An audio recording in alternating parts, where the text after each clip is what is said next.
ಕೃಷಿಕ ಹಾಗೂ real estate ಉದ್ಯಮಿಯಾಗಿದ್ದ Someshwara ಗ್ರಾಮದ ಪಿಲಾರು ದೆಲಂತಬೆಟ್ಟು ನಿವಾಸಿ 50 ವರ್ಷ ಪ್ರಾಯದ ರಘುರಾಮ್ ಶೆಟ್ಟಿ ಅವರು ಹಠಾತ್ ಹೃದಯಾಘಾತದಿಂದ ಮಂಗಳವಾರ ಬೆಳಿಗ್ಗೆ ಸ್ವಗೃಹದಲ್ಲಿ ನಿಧನ ಹೊಂದಿದ್ದಾರೆ.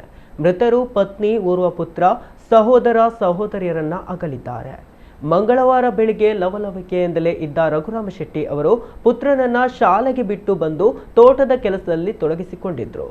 ಕೆಲಸದಿಂದ ದಣಿದ ಕಾರಣ ಮನೆಯೊಳಗೆ ನಿದ್ದೆಗೆ ಜಾರಿದ್ದರು. ಮನೆಗೆ ಬಂದಿದ್ದ ಸಹೋದರಿ ರಘುರಾಮ್ ಅವರನ್ನ ಎಬ್ಬಿಸಲು ಹೋದಾಗ ರಘು ಅವರ ದೇಹವು ಪ್ರತಿಕ್ರಿಯಿಸದಿದ್ದಾಗ ವೈದ್ಯರನ್ನ ಕರೆಸಿ ಪರಿಶೀಲಿಸಿದ್ದಾರೆ. ರಘು ಅವರು ಹೃದಯಾಘಾತದಿಂದ ಸಾವನ್ನಪ್ಪಿರುವುದನ್ನು ಖಚಿತಪಡಿಸಿದ್ದಾರೆ. ಕಳೆದ ವಾರ ಅಂದರೆ ಜನವರಿ 12ರಂದು ಸೋಮವಾರ ರಘುರಾಮ ಶೆಟ್ಟಿ ಅವರ ಭಾವ ಸಹೋದರಿಯ ಪತಿ ಚಂದ್ರಹಾಸ ಶೆಟ್ಟಿ ಅವರು ಶಬರಿಮಲೆ ಯಾತ್ರೆಗೆ ತೆರಳಿದ್ದ ವೇಳೆ ಎರಿಮಲೆಯಲ್ಲಿ ಹೃದಯಾಘಾತದಿಂದ ಸಾವನ್ನಪ್ಪಿದ್ದರು. ಇದೀಗ ಚಂದ್ರಹಾಸ್ ಅವರ ಬಾಮೈದ ರಘುರಾಮ್ ಅವರು ಮಂಗಳವಾರದಂದೇ ಅಕಾಲಿಕವಾಗಿ ಸಾವನ್ನಪ್ಪಿದ್ದಾರೆ.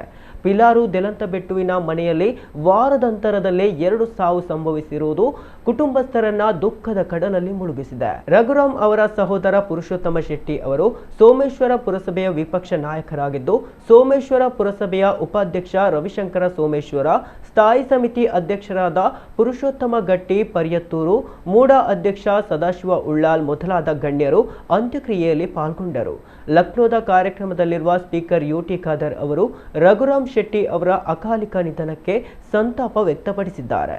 ರಘುರಾಮ್ ಅವರು ಕೃಷಿಕರಲ್ಲದೆ ರಿಯಲ್ ಎಸ್ಟೇಟ್ ಉದ್ಯಮದಲ್ಲಿ ತಮ್ಮನ್ನು ತೊಡಗಿಸಿದ್ದು, ಸ್ಥಳೀಯ ಸಾಮಾಜಿಕ ಧಾರ್ಮಿಕ ಕಾರ್ಯಕ್ರಮಗಳಿಗೆ ದೇಣಿಗೆ ನೀಡಿ ಸಹಕರಿಸುತ್ತಾ ಜನಾನುರಾಗಿಯಾಗಿದ್ದರು.